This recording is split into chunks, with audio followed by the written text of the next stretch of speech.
Okay, so yesterday we did this moral development theory, and starting for Piaget, and then we talked about Kohlberg's theory. हमने एक complete कर लिया था topic. Then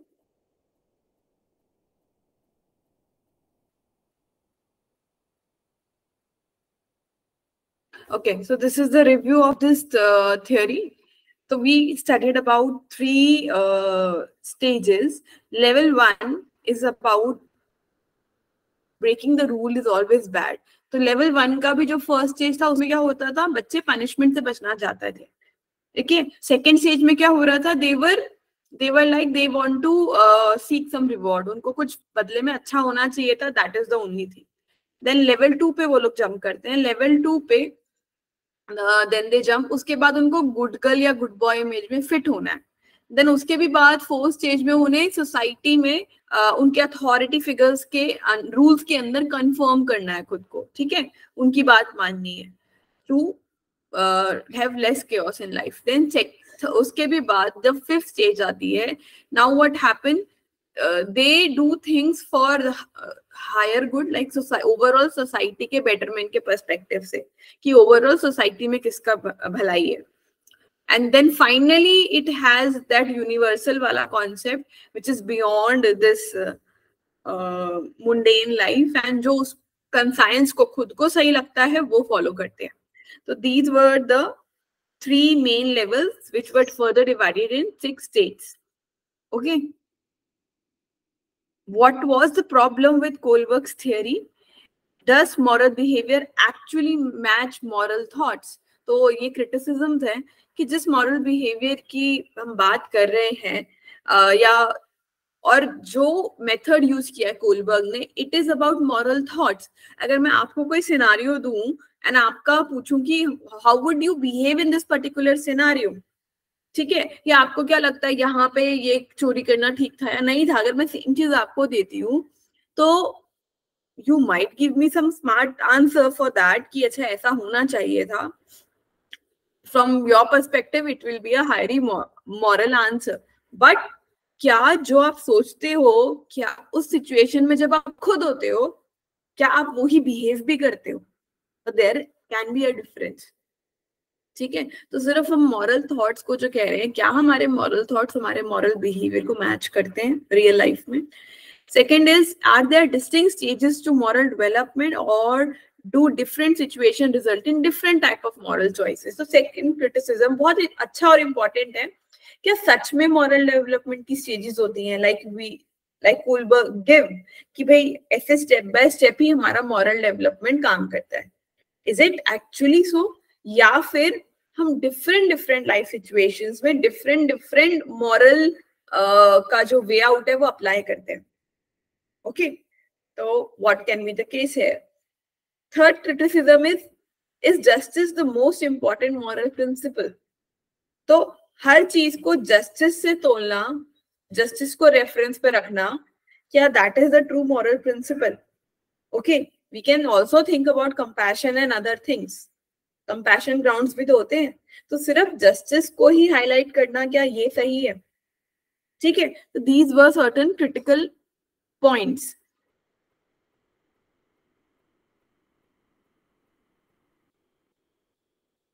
again criticisms में cognition versus affect. ठीक है, तो Kohlberg ने कॉग्निटिव फैक्टर्स पे ज्यादा स्ट्रेस दिया था. ठीक है, एंड अकॉर्डिंग टू हिम जितना हायर स्टेजेस पे आप जाते जाओगे उसके लिए आपको कॉग्निटिव डेवलपमेंट की भी रिक्वायरमेंट पड़ेगी. ठीक है, बट अगेन मॉरल डेवलपमेंट सिर्फ हमारे कॉग्निशन से कनेक्टेड नहीं है, हमारे इमोशन से भी कनेक्टेड है. Okay, if we are emotionally connected to someone, हमारा परसेप्शन बदल सकता है. Okay, then cultural variation. Again हर कल्चर में सेम फिलॉसफी फॉलो नहीं होती. लाइक हमारी कंट्री कलेक्टिविस्टिक कल्चर की कंट्री है, हम कहीं ना कहीं लोगों को सपोर्ट करना चाहते हैं, समझना चाहते हैं. We give more value to human emotions, right? Individual जो बाहर की कंट्री, यूरोपियन कंट्रीज है, they are more in individualistic nature. ठीक है, जैसे यूएसए है या वेस्टर्न कंट्रीज है प्रॉपर, तो वहां पे वो इंडिपेंडेंस को ज्यादा फोकस करते हैं. ठीक है, तो वहां का मोरालिटी प्रिंसिपल हो सकता है पैटर्न अलग हो और हमारा अलग हो, तो अनदर थिंग। एंड अगेन वही वाली बात है, आपकी जो मॉरल अंडरस्टैंडिंग है क्या वो आपके बिहेवियर में भी आ रही है कि नहीं। ओके, तो दैट्स द मेन थिंग है।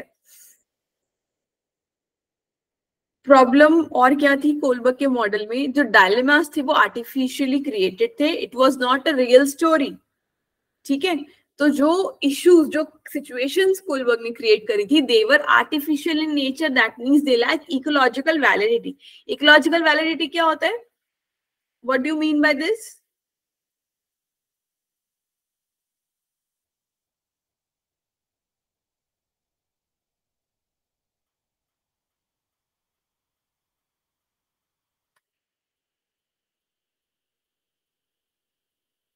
What do you understand by ecological validity?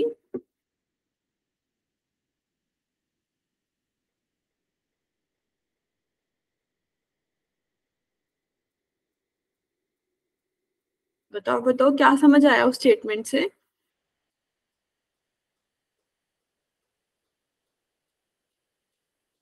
Dilemmas artificial थे, इसका मतलब क्या?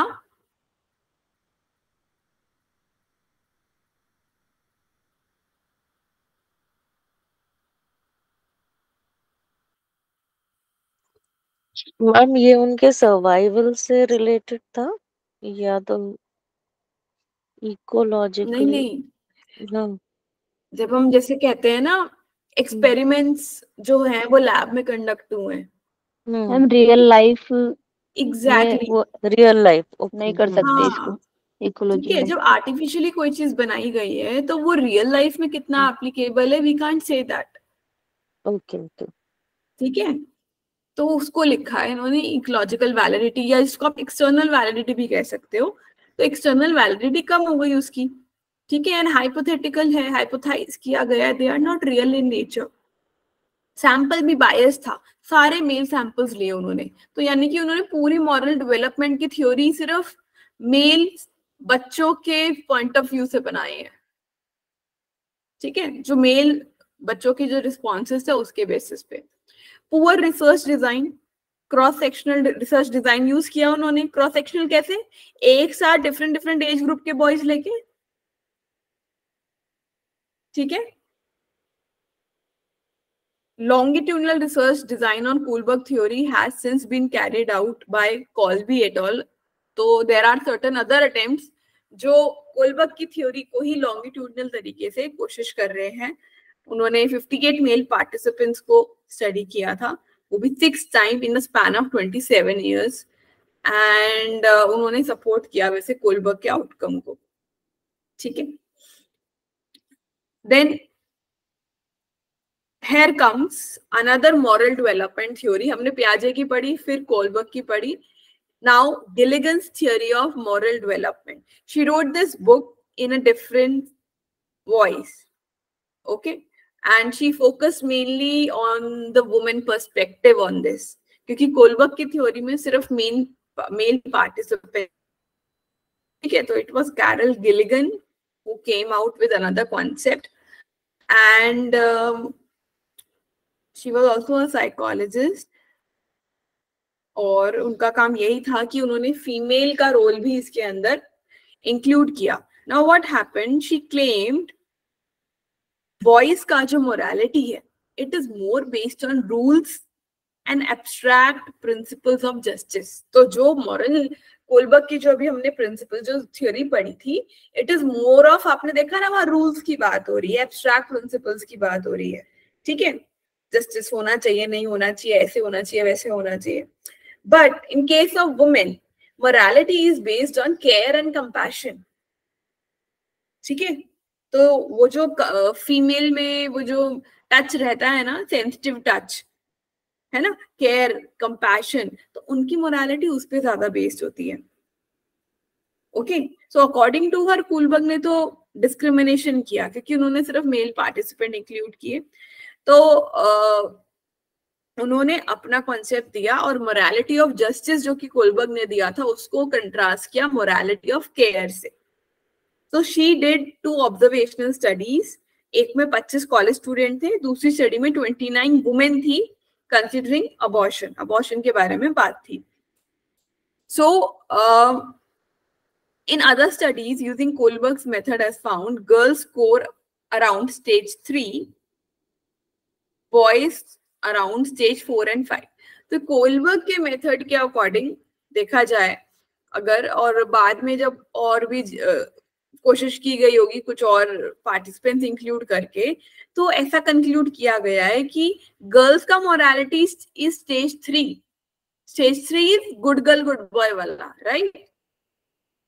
is always 4 or 5 higher. मतलब boys they are highly moral in character as compared to girls. So this theory gave some gender bias. Okay.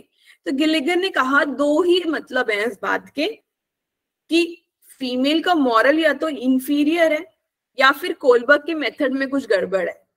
दो ही चीजें हो सकती हैं, या तो सच में फीमेल का morality is low than male, या फिर कोलबर्ग के मेथड में ही कोई इशू है. दोनों में से एक चीज हो सकती है. तो उसने कहा चलो लेट्स सी दोनों में से एक्चुअल में क्या होता है.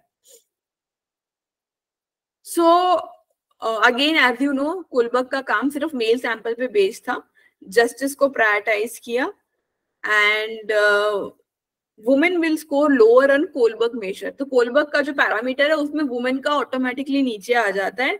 व्हाई? क्योंकि वुमेन की अप्रोच ही अलग है.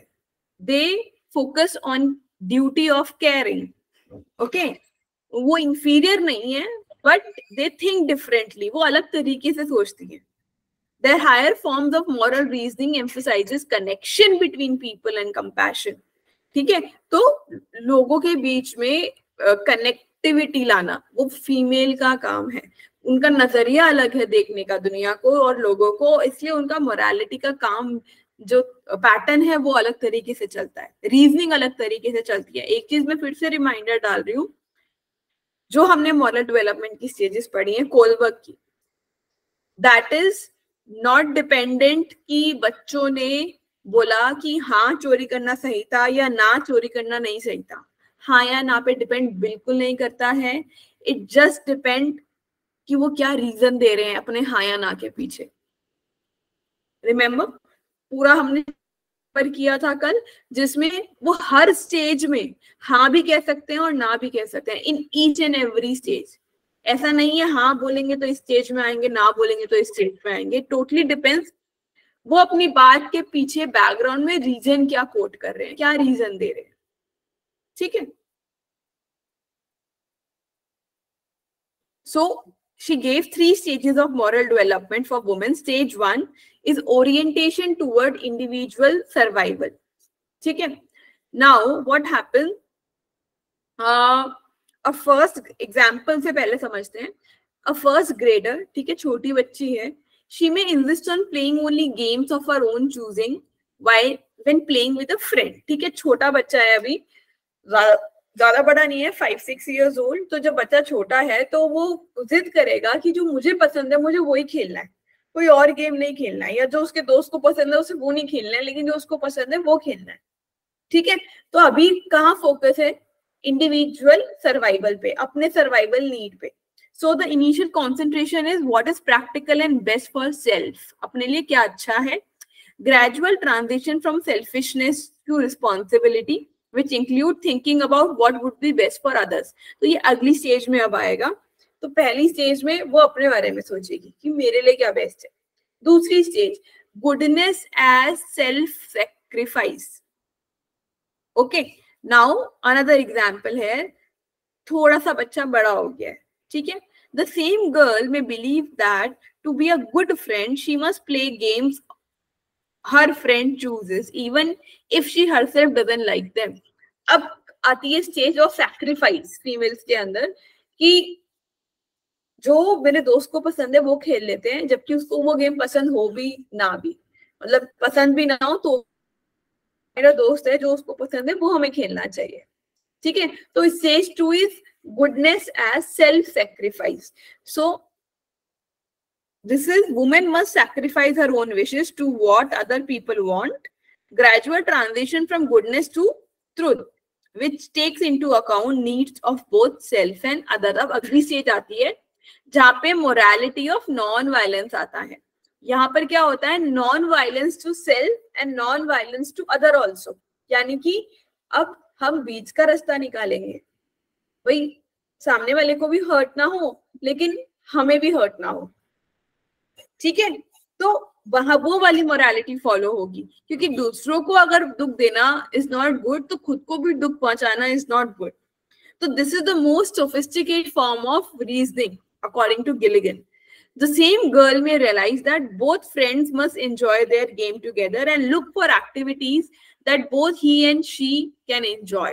तो वो कुछ ऐसा फिगर आउट करेगी, ऐसा कोई गेम खेल लो भाई जो दोनों को पसंद हो, so that both can enjoy. Did you get this? ये थियोरी समझ आई? Yes, ma'am. इसका critical evaluation is non random sample selection and small sample sizes. ठीक है, रैंडम सैम्पलिंग नहीं करी थी, सैंपल साइज छोटा था. Rosenthal-Hawthorne effect which is to perform better in presence of researcher. ठीक है, जब पता होता है क्या काम हो रहा है, रिसर्च किस बात की है, तो हम और अच्छा परफॉर्मेंस देते हैं. Determination of stage theory through subjective interviewing techniques. तो यहाँ पे सब्जेक्टिव इंटरव्यूइंग भी की गई थी. And generalization from case study interview approach. तो क्वालिटेटिव अप्रोच से ज्यादा फॉलो की गई. यहाँ पे सिर्फ वुमेन को इवेलुएट किया गया क्योंकि ये वुमेन की ही थ्योरी देनी थी. Application of finding. ठीक है, तो और भी कुछ स्टडीज हुई हैं, तो उन्होंने इस थ्योरी को रेप्लिकेट नहीं कहा, किसी ने गिलिगन की काम को ज्यादा सपोर्ट नहीं किया. Suggests that Kohlberg may have overlooked an important source of moral reasoning by neglecting the ethos of care, or at least by giving it less weight than justice in hierarchy. लेकिन फिर भी ये बात तो कहीं ना कहीं निकल के आती है कि कोलबर्ग ने केयर को ध्यान में नहीं रखा है, सिर्फ जस्टिस पे काम किया है.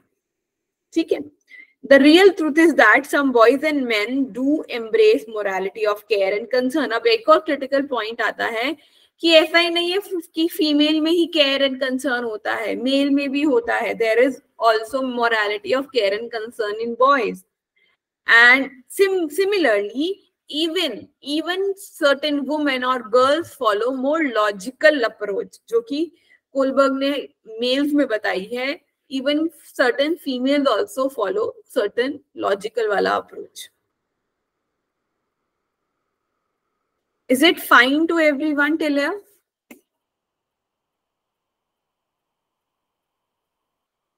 Yes, ma'am. ठीक है, कोलबर्ग की स्टेज क्लियर, थियोरी क्लियर है ना? कोलबर्ग पढ़ा, पियाजे पढ़ा था उससे पहले, एंड देन गिलिगन पढ़ा था. इसमें से क्वेश्चन पक्का आता है आपके एग्जाम में. Okay Okay, ma'am.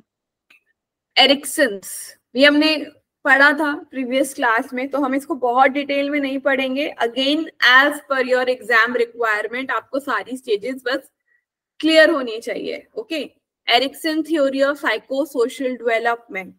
So what happened, we started from इनकी स्टेजेस फ्रॉइड की साइकोसेक्सुअल थ्योरी पे ही बेस्ड थी, उसी को एक्सपैंड किया गया था. And we all are motivated by the need to achieve some competence. हमें we want to achieve something. हर वक्त हर stage of life में we want to achieve something. कुछ तो competition चल ही रहा होता है जिसको हमें resolve करना होता है. ठीक है, और एरिक्सन ने फोकस किया हमारे रिलेशनशिप, हमारे सोशल इंटरेक्शन कैसे काम कर रहे हैं. ओके, सो उसके हिसाब से उन्होंने 8 स्टेजेस दी थी. कॉन्फ्लिक्ट, हर स्टेज में कॉन्फ्लिक्ट आएगा, क्राइसिस आएगा जिसको हम रिजॉल्व करना चाहते हैं, और जब हम उसको रिजॉल्व कर लेते हैं तो हमारी एक हेल्दी पर्सनालिटी डेवलप होती है. और जब हम किसी स्टेज के कॉन्फ्लिक्ट को रिजॉल्व नहीं कर पाते हैं तो हम परेशान होते हैं, फीलिंग ऑफ इनएडुकेसी हमारे अंदर आती है. ठीक है, ये सेंस ऑफ कॉम्पिटेंस हमारे बिहेवियर और एक्शन को हमेशा फर्दर मोटिवेट करता है. ओके, और अगेन जब वो किसी स्टेज को क्लियर करता है तो उसका ईगो स्ट्रेंथ, उसका जब सेंस ऑफ मास्टरी आता है ना, तो उसका ईगो स्ट्रेंथ, ईगो क्वालिटी बढ़ता है. ठीक है, so these were the stages. Again 0 to 8 months, starting with that we followed trust versus mistrust. इसमें क्या होता है, बच्चा सीखता है, ठीक है, किस पे ट्रस्ट करना है नहीं करना है, डिपेंडेंसी होती है पेरेंट्स पे, केयर गिवर पे, this is that stage. Then autonomy versus shame and doubt, 18 to 3 years. यहाँ पे क्या करते हैं,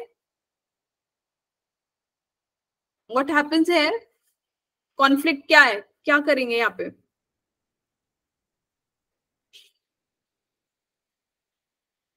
बताओ बताओ. We are revising it, we have already done it. What is the conflict in this stage?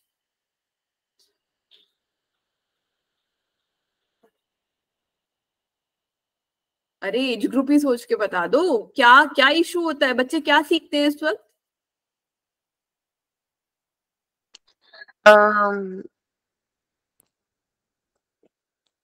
Ma'am, the child basically learns अच्छा autonomy versus shame and doubt में ma'am कि जब वो मतलब वो खुद से काम बेसिकली वो खुद से थोड़े थोड़े काम करना शुरू करते हैं, खुद से चीजों को एक्सप्लोर करते हैं, तो अगर वो सही से कर पाते हैं तो ऑटोनॉमी आती है, और नहीं कर पाते हैं तो खुद पर मतलब डाउट होता है, सेल्फ डाउट होता है थोड़ा सा. मेन एक्टिविटी क्या होती है इस एज ग्रुप में?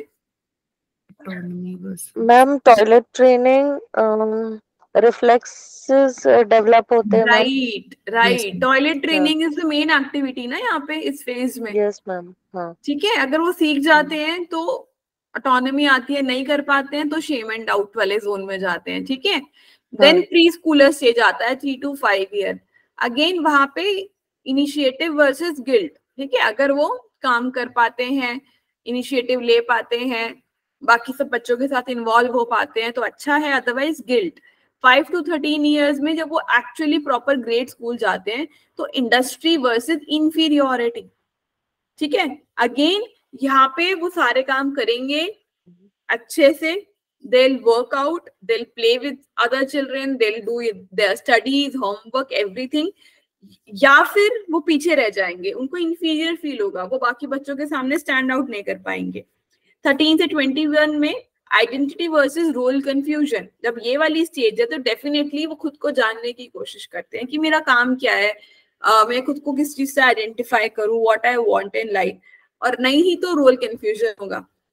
Then it is intimacy versus isolation. So this is about the relationship stage. ठीक है, तो या तो इसका चाइल्ड का जो फोकस है वो रिलेशनशिप्स में रहेगा, अगर उसके पास हेल्दी रिलेशनशिप्स हैं तो वो एक इंटीमेसी रहेगा, और अगर नहीं है तो सेंस ऑफ आइसोलेशन रहेगा. फाइनली 40 to 65 years में जनरेटिवर्सी वर्सेस स्टैग्नेशन. ठीक है, क्या हम सोसाइटी को दे पा रहे हैं? Middle age adult is like शादी हो गई है, बच्चे हो गए हैं, सारे रिस्पॉन्सिबिलिटीज हो गई हैं, बट क्या हम सोसाइटी को कुछ वापस कर पा रहे हैं, कुछ वर्थ इट कर पा रहे हैं लाइफ में, या फिर रुका हुआ महसूस कर रहे हैं, स्टैग्नेटेड फील कर रहे हैं. And then 65 and onwards is integrity versus despair. क्या जिंदगी भर हमने कुछ ढंग का किया है, we have like gone through all the stages. उसके बाद एक सेंस ऑफ सेटिस्फैक्शन है आपके अंदर कि मैंने बहुत काम किया है, अच्छे से किया है, या फिर डिसअपॉइंटमेंट है. ठीक है, या परेशान हो. These are the stages. Now one thing you need to remember, ये हमने पिछली बार भी किया था, एंड साइकोलॉजिकल क्राइसिस आपको अच्छे से पता होने चाहिए, which you have done already. Age group के साथ कौन सी स्टेज में क्या हो रहा है, कौन सी स्टेज का क्या नाम है. ऑल्सो साइको सोशल स्ट्रेंथ, किस स्टेज में कौन सी साइको सोशल स्ट्रेंथ डेवलप हो रही है, you have to learn this also. ठीक है, फॉर एग्जाम्पल जो फर्स्ट स्टेज थी उसमें होप डेवलप होता है, ट्रस्ट वर्सेस मिसट्रस्ट के अंदर होप. जब बच्चा डिपेंडेंट है केयर गिवर पे और वो केयर गिवर से उसको एक्चुअली लव एंड केयर मिल रहा है तो उसके अंदर होप जनरेट होती है उसकी फ्यूचर लाइफ के लिए. ठीक है, फर्स्ट साइकोसोशल स्ट्रेंथ इज बच्चे में होप आती है. ऑटोनॉमी, जब बच्चा टॉयलेट ट्रेनिंग कर रहा है और ऑटोनॉमी उसमें ग्रेजुअली डेवलप हो रही है तो उसकी विल पावर एक्सटेंड होती है, हाँ मैं ये भी कर सकता हूँ. ठीक है, क्या सोशल स्ट्रेंथ है? Will power. Initiative versus guilt. तो जब बच्चा छोटा छोटा पहली बार प्री स्कूल जा रहा है और कुछ उसको टास्क मिल रहे हैं या वो सबके साथ इंटरेक्ट कर रहा है, तो ग्रेजुअली वो लाइफ के साथ कनेक्ट होता है, लोगों के साथ कनेक्ट होता है, and child develop a sense of purpose with in. ठीक है। इंडस्ट्री वर्सेस इंफीरियोरिटी, जब वो एक्चुअली प्रॉपर स्कूल में जाता है, वहां कॉम्पिटेंस होती है, बच्चों के साथ अलग अलग जोन में compete करना पड़ता है, तो सेंस ऑफ कॉम्पिटेंस डेवलप होता है। Okay, then identity versus role confusion. तो यहाँ पर क्या हो रहा है, और हायर स्टेज में what is happening, identity versus role confusion में पीयर्स के साथ, पीयर्स का इन्फ्लुएंस खैर रहता है, लेकिन या तो बच्चा खुद को आइडेंटिफाई कर पाएगा प्रॉपरली किसी ना किसी चीज के साथ कनेक्ट करके, या तो खुद को आइडेंटिफाई करेगा फैमिली के साथ, कंट्री सिटीजन के साथ, एज अ कंट्री सिटीजन, अपने मतलब उसको जो पसंद है, पसंद नापसंद के साथ, कि मुझे क्या पसंद है, मुझे क्या नहीं पसंद है, अपने स्कूल के साथ, दोस्तों के साथ, वो कहीं ना कहीं खुद को आइडेंटिफाई करेगा कि भाई मेरा क्या काम है, what I am doing here. And then अगर ये नहीं हो पाता है, ठीक है, तो मतलब कंफ्यूजन जनरेट होता है। तो इस पूरे सिनारियो में जो साइकोसोशल स्ट्रेंथ आएगी, that is fidelity. So what is this? What is fidelity here? Faithfulness, हाँ। है ना? तो उसके अंदर एक अलग साइकोसोशल स्ट्रेंथ आती है, that is faithfulness towards something, towards a person. जब आई पेरेंट के साथ कर रहे हैं तो we will be faithful towards them, ठीक है, टुवर्ड्स अ पर्टिकुलर बिलीफ और कॉज भी हो सकता है। आपने डिसाइड करा है मुझे ना बड़े होके आईएएस ऑफिसर बनना है, ठीक है, तो आपका फेथ पूरा रहेगा उस चीज के साथ, उस बिलीफ सिस्टम के साथ कि हाँ, this is something I want to do and this is something for the betterment of society also, ऐसा कुछ। ठीक है, then intimacy versus isolation stage में लव, नॉर्मल सी बात है, साइकोसोशल स्ट्रेंथ यहाँ पे रहेगा लव। जनरेटिव वर्सेस स्टैग्नेशन में, ठीक है, लेटर ऑन फैमिली स्टेज में care, care is the psychosocial strength. And finally integrity versus despair में क्या होगा, wisdom. I guess it is all clear है ना, विजडम क्यों है वहां पे, इतना सारा अनुभव ले लिया है जिंदगी का, Yes, उसके बाद ma'am. विजडम आता है। Okay, so I guess it won't be difficult for you to remember the psychosocial strength अगर समझ के करोगे किस स्टेज में क्या आ रहा है और क्यों आ रहा है। ठीक है,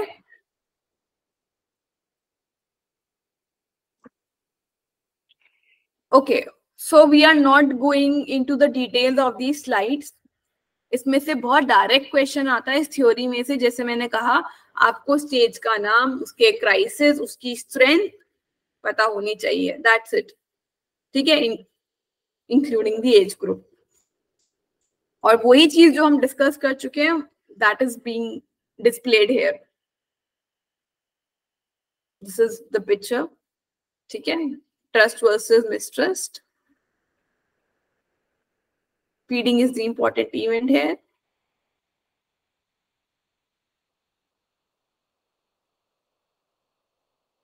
ये autonomy versus shame and doubt है, ठीक है, को करने को दिए जाते हैं, जैसे टॉयलेट ट्रेनिंग है या कोई और टास्क है।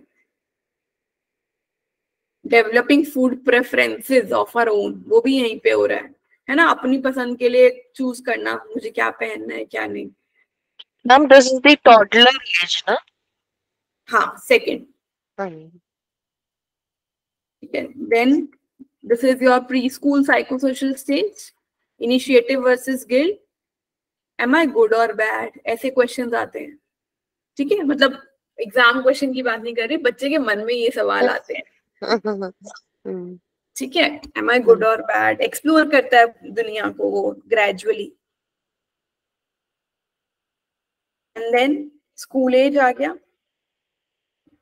How can I be good और बैड। ठीक है, एम आई से वो शिफ्ट हो गया, अब मैं अच्छा बुरा कैसे हो सकता हूँ, स्कूल में ऐसा क्या करूं कि मैं अच्छा हो जाऊं, और तो कॉम्पिटेंस आता है यहाँ पे।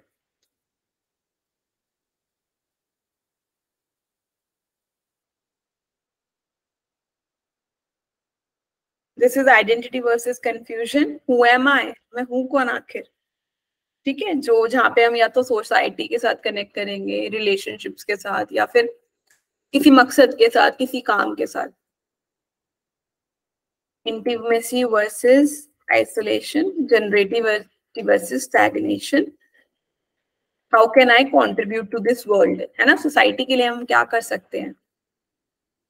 And finally this integrity versus despair. Did I live a meaningful life? ठीक है, तो this is a reflecting back phase. Okay. Is it clear till here? Yes, ma'am. Yes, ma'am. Now we are starting with the development of attachment.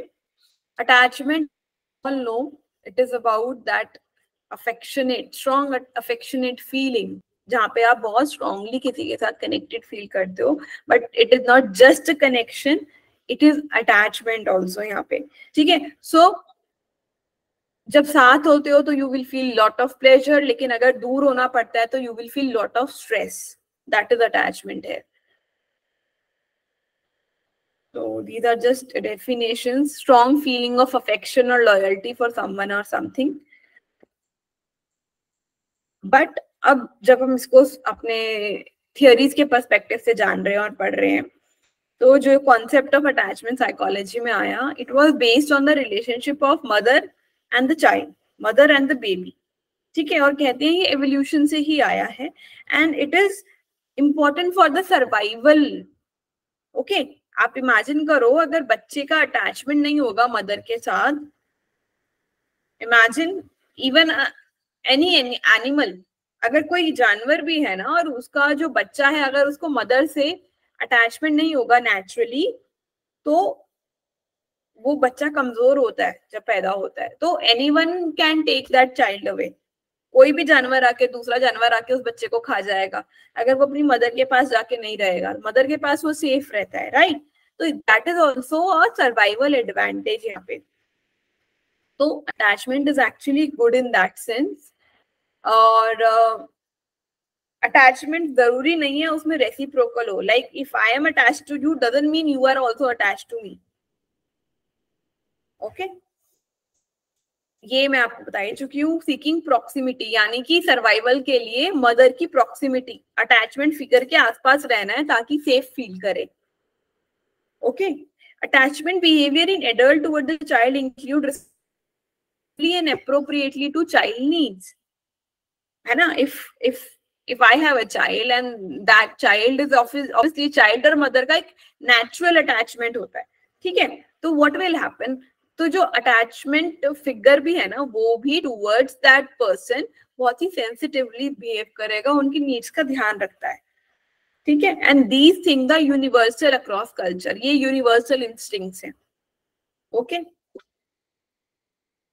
So attachment theory basically given by John Bowlby in psychology.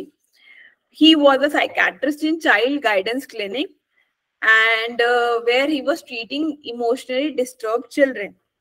Okay. Now अपना काम करते करते he realized कि बच्चे का उनकी mother के साथ जो रिलेशनशिप है वो बहुत इंपॉर्टेंट है in terms of their social, emotional and cognitive development. हर तरीके से ओवरऑल डेवलपमेंट में ये इंपॉर्टेंट रोल प्ले करता है. So it shape his belief about the link between early infant separation with mother and later mole adjustment and led Bowlby to formulate this attachment theory. तो उन्होंने क्या किया, उन्होंने देखा कि ये जो जब बच्चा छोटा होता है और मदर के साथ उसको जब सेपरेट होना पड़ता है तो उसकी पर्सनालिटी में क्या चेंजेस आते हैं, ठीक है, लेटर ऑन क्या क्या चीजें होती हैं. तो he talked about, he tried to study about all these things. So he also observed that along with James, children experience intense distress when separated from their mother. Obviously जब बच्चों को माँ से अलग कर देते हैं तो उन्हें काफी डिस्ट्रेस फील होता है. Even when such children were fed by other caregivers, they did not diminish the child anxiety. अगर आप मदर की जगह कोई रिप्लेस कर दो, कोई और केयर गिवर ले आओ, तो भी बच्चे की एंजाइटी खत्म नहीं. okay. So these findings contradicted the dominant behavioral theory of attachment. तो बिहेवियरल थ्योरी ऑफ अटैचमेंट जो थी उसके हिसाब से ये फाइंडिंग्स बिल्कुल अलग थी, क्योंकि यहाँ पर तो कहा गया है मदर इज इररिप्लेसेबल, मदर को रिप्लेस भी नहीं कर पाते हैं केयर गिवर्स, बच्चे की एंजाइटी मेंटेन रहती है, ठीक है। लेकिन जो बिहेवियरल थ्योरी रहती है वहां पर ऐसा नहीं रहता है, वो लोग इस बॉन्ड को इतना इंपॉर्टेंस नहीं देते हैं। बिहेवियरल थ्योरी ऑफ अटैचमेंट कहते हैं child become attach to mother because she fed the infant, मतलब उन्होंने उसको एक क्या बोलते हैं एक्सचेंज ऑफर बना दिया है, ठीक है, कि बच्चे को, क्योंकि माँ अपने बच्चे को खाना दे रही है, दूध दे रही है, इसलिए वो अटैच्ड है, अगर कोई और भी उनको दूध देगा तो वो उससे अटैच हो जाएंगे, उनका तो ये कहना है, ठीक है। लेकिन बट मैम ऐसा होता है? ऐसा नहीं होता है ना? हाँ, तो भूल भाई होता है हाँ। नहीं, एक्चुअली ऐसा नहीं है। हम्म, शुरुआत में when a child is born ऐसा नहीं है, स्पेशली अगर बच्चे ने माँ का टच ले लिया है ना आफ्टर, तो होता है ना पैदा होने के बाद ही पता ही नहीं है कुछ, तो अलग बात है। But if child has that sense of touch with his और हर मदर, तो इट इज नॉट इजी। हाँ, टाइम लगेगा, बच्चे को मोल्ड कर दोगे, मदर से ले लिया आपने, केयर गिवर को दे दिया हमेशा के लिए, तो बच्चा डेफिनेटली मोल्ड हो जाएगा ग्रेजुअली। लेकिन है ना, अगर बच्चा है, सपोज 1 साल का बच्चा है, ऑलरेडी मदर के साथ अटैच है, और आप उसको केयर गिवर के पास दे रहे हो, केयर गिवर दूध भी पिलाने को तैयार है, अभी तो वो ब्रेस्ट फीडिंग पर ही है, बच्चा छोटा है, तो क्या बच्चा कंफर्टेबल होगा? नो मैम, नहीं होगा ना। तो यही बोलबाई ने कहा कि इट इज नॉट अबाउट, ऐसा कुछ नहीं है कि खाना मिलता है, ठीक है। So according to Bowlby, attachment is a lasting psychological connectedness between human beings, okay, it is a lasting psychological connectedness. So he gave his ethological theory. Today, ethological theory of attachment, which recognizes that infants' emotion tie to the caregiver as an evolved response that promotes survival. Again, ethological theory क्यों बोला गया? मैंने starting में ही बताया था, because attachment is connected with our survival need, right? ये clear है point survival वाला?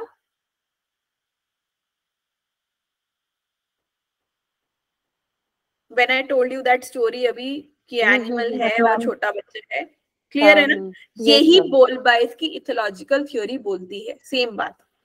सेफ्टी एंड सिक्योरिटी के लिए ये जरूरी है, ठीक है, ताकि सर्वाइवल हो सके, अडेप्टिव नीड है ये। लेकिन this is illustrated in the work of Lorenz and Harlow. According to Bowlby, infants have a universal need to choose seek close proximity with their caregiver. तो ऑब्वियसली बच्चा जो है माँ के पास नहीं भागता है हर वक्त, माँ से ही चिपटता रहता है, ठीक है। स्पेशली अगर उसको कोई स्ट्रेसफुल सिचुएशन या कोई खतरा महसूस होता है, इनफैक्ट कोई स्ट्रेंजर भी आता है, सारे बच्चे खैर एक जैसे नहीं होते, बट अगर कोई स्ट्रेंजर आता है, if child is not comfortable, तब भी वो क्या सीख करता है? उसको मदर चाहिए at that time, right? So, Bullby first formal statement of attachment theory was published in Nature of Child's Tie to His Mother. Nature of Child's Tie to His Mother. बच्चे और माँ का कैसा कनेक्शन रहता है. So, according to him, maternal separation in kids can be seen in 3 phases. क्या क्या 3 phase आते हैं? Protest, despair and detachment. अगर माँ को बच्चे से अलग कर दिया जाता है तो बच्चा पहले लड़ेगा, प्रोटेस्ट करेगा, रोएगा, ठीक है। उसके बाद भी अगर माँ वापस नहीं आती है तो वो दुखी हो जाता है, वो सैड हो जाता है बहुत, किसी से बात नहीं करेगा। और उसके बाद जब अगर टाइम पीरियड आप और बढ़ा दो तो बच्चे में डिटैचमेंट वाली स्टेट आती है, गुस्सा आता है, वो माँ के आने के बाद भी माँ को पलट के नहीं फिर देखेगा, ठीक है, अगर बहुत टाइम स्पैन आपने बढ़ा दिया है तो वो ये 3 स्टेजेस उन्होंने फिगर आउट करी है। So protest is demonstration of distress, रोना धोना चिल्लाना, despair चुप हो जाना, quiet mourning अंदर चले जाना अपने, ठीक है, बीच बीच में कभी कभी रोना, बहुत दुखी हो जाना। Detachment is a sign of recovery, ठीक है, जब वो एक्चुअली अपने आसपास के एनवायरनमेंट मन लगाने लगता है कि मम्मी तो आई नहीं, चलो कुछ और ही कर लेते हैं, कितना ही रोएंगे, तो वो आसपास के एनवायरनमेंट में ध्यान लगाता है, तो उसका मदर के साथ जो अटैचमेंट होता है वो ग्रेजुअली थोड़ा कम होने लगता है, ठीक है।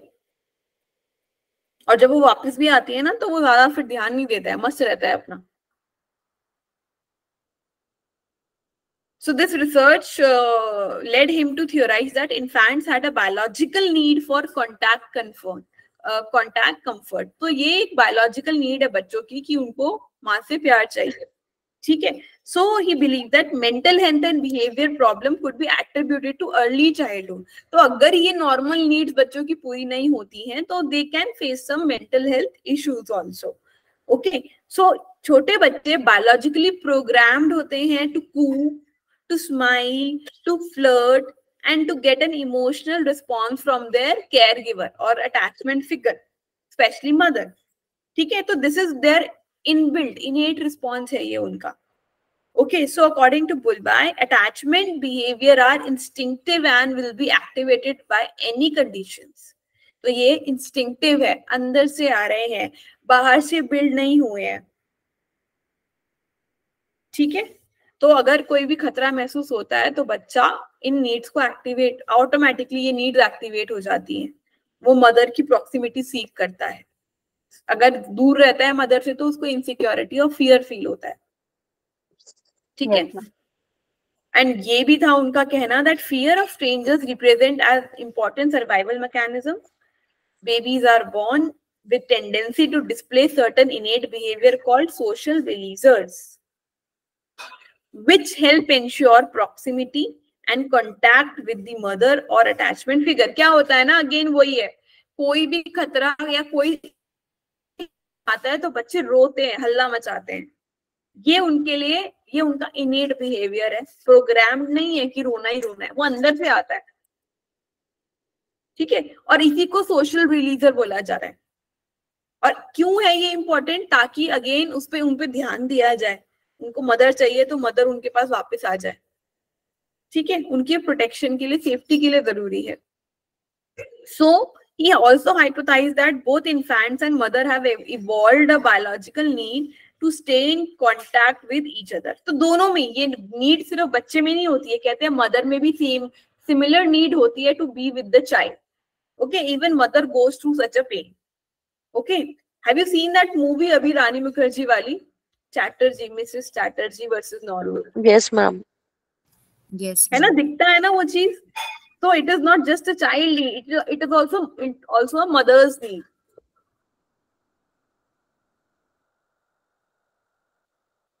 सो infant form attachment because it is adaptive in nature. ये हम स्टार्टिंग से पढ़ते आ रहे हैं कि ये अडेप्टिव है, अटैचमेंट सर्वाइवल के लिए अच्छा है। कहते हैं बेबीज के अंदर ये अटैचमेंट जीन होता है। क्यों? बिकॉज हमने ये भी पढ़ लिया है, ये जो टेंडेंसी है ये इनेट टेंडेंसी है, अंदर से आ रही है, इनबिल्ड है, इनबॉर्न है।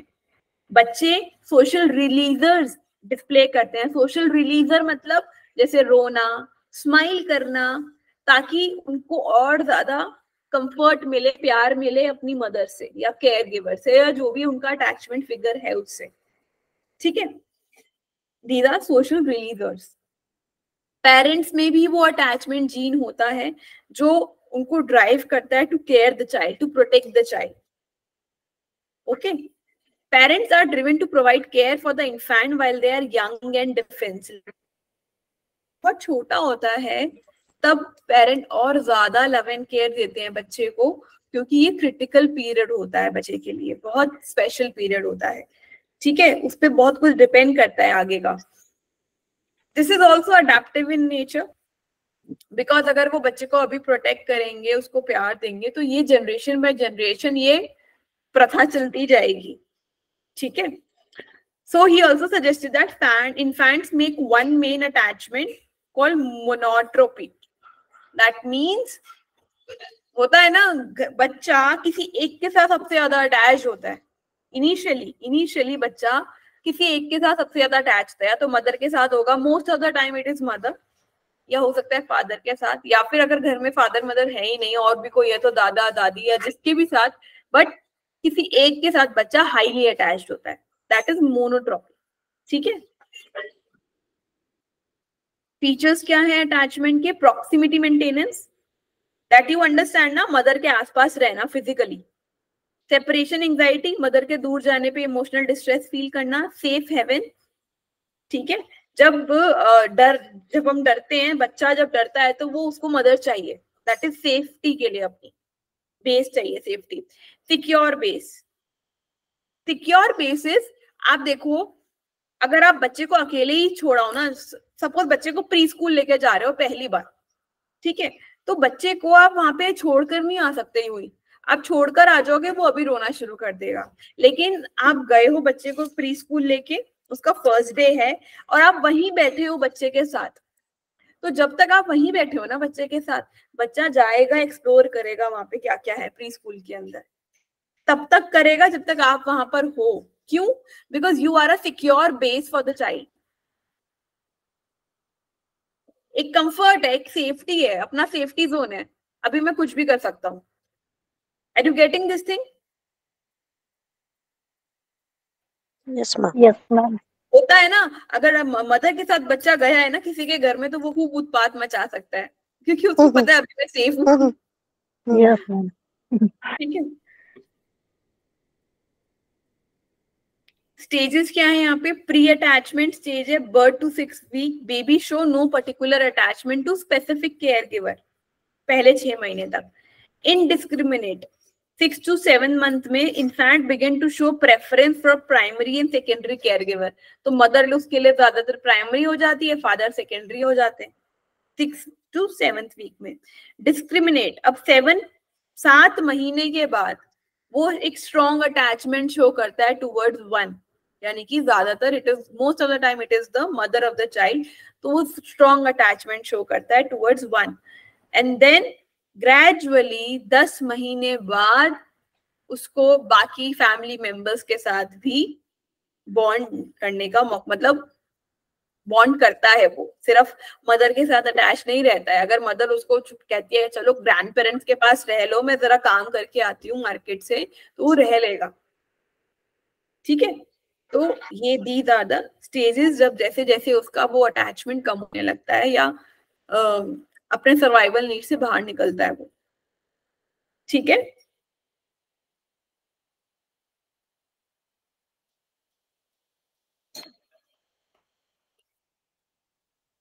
इफ कोई I will take 5 more minutes, attachment वाला वाइंड अप कर लेते हैं आज।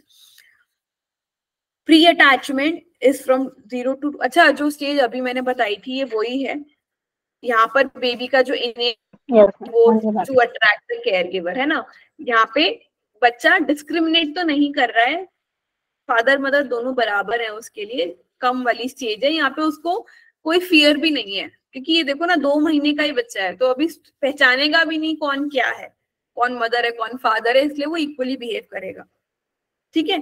लेकिन ग्रेजुअली वो उसको कंफर्ट तो चाहिए, तो वो इतना तो कहेगा कि हाँ एडल्ट्स मेरे आसपास रहे, ठीक है।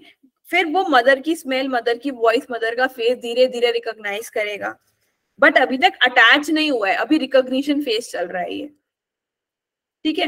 एंड ग्रेजुअली क्या होएगा इसके बाद, जब वो रिकॉग्नाइज करने लगेगा अपने पेरेंट्स को लेके, एंड फिर वो स्ट्रेंजर्स को और मेरे जो केयर गिवर है उनको सेपरेट करने लगेगा, नहीं ये कोई और फिगर है, ये मेरे तो उसको ये तो नहीं पता पेरेंट्स हैं, बट ये इन 2 लोगों को तो मैं जानता हूँ, ये बचपन से, ये जब से मैं हूँ मैं इनको देख रहा हूँ, बट ये कोई नया बंदा आया है आज, ठीक है।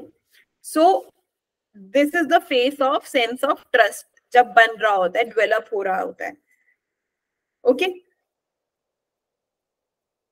केयर गिवर से अगर इस स्टेज में दूर किया जाए तो वो रोता नहीं है, अभी 6 महीने हुए हैं, अभी रोएगा नहीं वो। अब जब 6 महीने के बाद उसका प्रॉपर अटैचमेंट बन जाएगा, तब वो सेपरेशन एंजाइटी शो करता है, अलग करने पे पूरा हंगामा मचा देगा, ठीक है। तो सेपरेशन एंजाइटी कब आ रही है? 6 से 15th मंथ में, ओके। तो यहाँ पे अगर मदर उसको छोड़ के जाती है तो वो बहुत टैंट्रम्स थ्रो करेगा। एंड देन लास्ट बताया है, formation of reciprocal relationship 3 to 4 years, ठीक है। तो ग्रेजुअली बच्चा अपनी मदर का पूरा स्केड्यूल समझ जाता है, अच्छा मम्मी को स्कूल और वो शाम तक वापस आ जाएंगी, तो वो मदर का पूरा स्केड्यूल समझ जाता है और प्रोटेस्ट उसका कम हो जाता है। प्लस साइमल्टेनियसली घर के बाकी मेंबर्स के साथ भी वो बॉन्ड करने लगता है। ठीक है, तो वहां तक ग्रेजुअली जैसे जैसे एज बढ़ती है तो बच्चे के ये इश्यूज रिजॉल्व होने लगते हैं।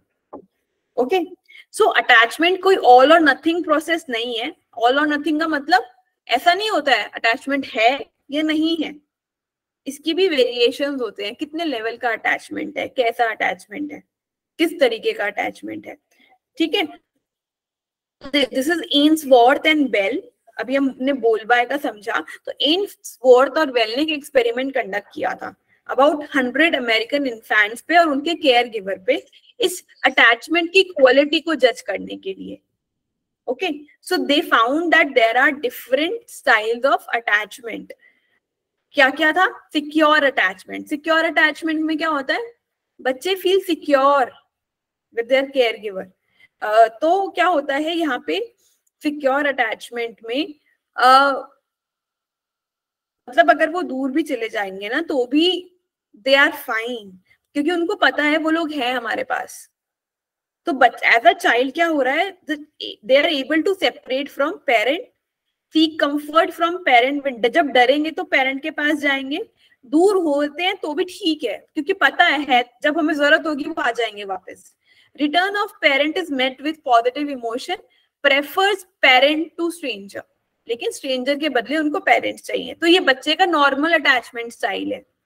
ठीक है, जब ऐसा बच्चा सिक्योर अटैचमेंट वाला बच्चा बड़ा होता है तो उसके ट्रस्टिंग लास्टिंग रिलेशनशिप होते हैं, गुड सेल्फ एस्टीम बनती है, child is comfortable in sharing feeling with friends and partners and seek out social support, individual develop होता है यहाँ पे।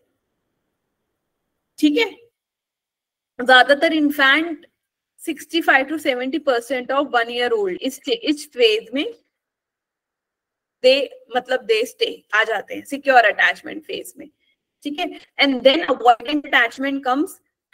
वो बच्चा क्या कहता है कि पेरेंट्स को अवॉइड करने लगता है जब अवॉइडेंट अटैचमेंट आता है। ठीक है, and does not seek much comfort और कॉन्टैक्ट, कोई कॉन्टैक्ट ही नहीं है पेरेंट के साथ, कुछ कंफर्ट लेना देना नहीं है। शोज लिटिल और नो प्रेफरेंस, स्ट्रेंजर हो चाहे पेरेंट हो दोनों बराबर है उसके लिए। तो उसको बड़े होके इंटीमेसी इश्यूज होंगे, इमोशनल, बच्चे का इमोशनल साइड वीक रह जाएगा। ठीक है, एंड वो दूसरों के ऊपर डिपेंड नहीं कर पाएगा, विश्वास नहीं करेगा, अपनी फीलिंग दूसरों के साथ शेयर नहीं करेगा बड़ा होने पे। ठीक है, ऐसे बच्चे के लिए क्या होगा, it's okay not to be emotional, उसको लगता है इमोशनल ना होना ज्यादा अच्छा है। तो 15%, वो जो एक्सपेरिमेंट किया था 100 बच्चों का, तो 15% बच्चे ऐसे थे जो कि सेपरेट होने पे रोए नहीं, फर्क ही नहीं पड़ा जिनको कुछ। और जब मदर वापस लौटी तो भी उन्होंने मदर की तरफ पलट के नहीं देखा। तो 15% बच्चे अवॉइडेंट अटैचमेंट वाले थे। फिर एम्बिवेलेंट अटैचमेंट फेज है जहां पे उसको स्ट्रेंजर से डर तो लगेगा, ठीक है, पेरेंट के जाने पे रोएगा भी, लेकिन पेरेंट के वापस आने पे बड़ा ड्रामा करेगा। मतलब पेरेंट के वापस आने पे भी चुप नहीं होगा। ठीक है, मतलब दे हैव दैट फीलिंग, मुझे हेल्प चाहिए लेकिन मैं लूंगा भी नहीं, मुझे कंफर्ट चाहिए पर नहीं भी चाहिए, ऐसा वाला। तो एज एन एडल्ट क्या होता है, बच्चा किसी के पास क्लोज ज्यादा रिलेशनशिप बनाता नहीं है। Worry that their partner does not love to them, तो उसको हमेशा एंजाइटी रहती है ये मुझसे प्यार करता भी है कि नहीं। एज एन एडल्ट डाउट रहना हमेशा, या ये मुझे छोड़ के चला जाएगा, ऐसा वाला। Become very distraught when relationship and, और जब भी कोई रिलेशनशिप टूटेगा ऐसे बच्चे का इन फ्यूचर, तो उसके लिए वो बहुत डिस्ट्रेसिंग होगा क्योंकि वो उसी फेज में रहना चाहता है और किसी को माफ भी नहीं करता है। 10% बच्चों ने ऐसा बिहेवियर शो किया था कि भाई पेरेंट छोड़ के गया तो बहुत ड्रामा किया, लेकिन पेरेंट लौट के आया जब तो उनको रिजेक्ट कर दिया, तब कोई कंफर्ट नहीं चाहिए, रोना भी है लेकिन मुझे चाहिए भी नहीं। ठीक है, then another style is disorganised attachment. ये सबसे कम बच्चों में यहाँ पे देखा गया, 5 to 10%। ओके, सो यहाँ पर it shows a mixture of both avoidant and resistant behavior. Avoidant personality अभी हमने देखी थी जिसको पेरेंट से कोई लेना देना ही नहीं है। और पीछे अभी हमने एम्बिवेलेंट पर्सनालिटी देखी, ठीक है, जिसको चाहिए भी और नहीं भी चाहिए एक साथ। अब इन दोनों को भी जब मिला देते हैं तो एक कंफ्यूज स्टेट क्रिएट होती है, और वो बच्चे खुद भी बहुत कंफ्यूज होते हैं, बहुत डरे हुए होते हैं। मतलब पेरेंट नहीं भी चाहिए और कभी कभी रोना भी है कि नहीं चाहिए भी, ठीक है। ऐसे लोग ये एज 1 है। At age 6 may take on a parental role. Some children act as a caregiver towards the parent. तो ये काफी weird stage है और बहुत कम बच्चों में देखी जाएगी, और आई गेस इसमें काफी सिचुएशनल फैक्टर्स भी इन्वॉल्व होंगे जब बच्चे खुद ही केयर गिवर की तरह बिहेव करना शुरू कर देंगे। उनको खुद कोई केयर नहीं चाहिए, but they will start behaving as a care giver towards their parent. उनका ध्यान रखना है। दिस इज क्वाइट, मतलब इसको डिसऑर्गेनाइज्ड अटैचमेंट है, different form of attachment. So these were the styles of attachment जो हमने पढ़ा। सिक्योर, जहां बच्चा सेफ फील करता है, मदर के जाने के बाद जब वो वापस आती है तब ही इज हैप्पी, और जाती है तो भी नहीं रोएगा क्योंकि पता है she is always there with me. Avoidant, चाहिए ही नहीं भाई पेरेंट, कोई दिक्कत ही नहीं है। एम्बिवेलेंट, चाहिए भी और नहीं भी चाहिए एक साथ, दोनों बातें हैं, ठीक है। उसको विश्वास ही नहीं होता है मेरी जरूरतें ये पूरी कर सकते हैं, तो बहुत ही एंग्शियस, इनसिक्योर और गुस्से वाला बच्चा रहता है यहाँ पे सिक्योर, एक्सप्लोरिंग और हैप्पी रहता है सिक्योर में, ओके। एंड देन डिसऑर्गेनाइज जो हमने लास्ट में पढ़ा, तो यहाँ पर बच्चा is depressed, passive, angry and non responsive. बहुत ज्यादा कंफ्यूज रहता है, उसको पता नहीं उसकी जरूरतें कैसे पूरी होंगी, ठीक है। तो ये डिसऑर्गेनाइज स्टेट है। तो these were the styles of attachment. And finally ये जो पूरी कहानी अभी हमने अटैचमेंट को लेके समझी है, उसके लिए एम्स क्या नाम था इनका, एम्सवर्थ ने स्ट्रेंज सिचुएशन टेस्ट किया था। आई will share a video with you, और अगर मैं नहीं करती हूँ तो प्लीज मुझे रिमाइंडर डाल देना। तो I will share a video with you of this strange situation test, जहां पे आप इवेंट्स को समझोगे। 8 एपिसोड्स थे जिसमें इन्होंने ये थियोरी फिगर आउट की थी, ठीक है। 8 एपिसोड्स थे, टाइम पीरियड थे और इवेंट्स थे कि कब क्या हो रहा है, कब पेरेंट बच्चे के पास है, फिर कब पेरेंट जाता है तो बच्चा क्या फील करता है, ठीक है। तो जब बच्चा आप देखोगे जब पेरेंट और बच्चा है तब तो सब ठीक है, बैठते हैं, फिर पेरेंट चला जाता है, ठीक है। तो शुरू में तो वो सिक्योर बेस है पेरेंट बच्चे के लिए। फिर कोई स्ट्रेंजर आता है रूम के अंदर, अभी पेरेंट और बच्चा वही है, कोई स्ट्रेंजर आता है रूम के अंदर तीसरे एपिसोड के अंदर।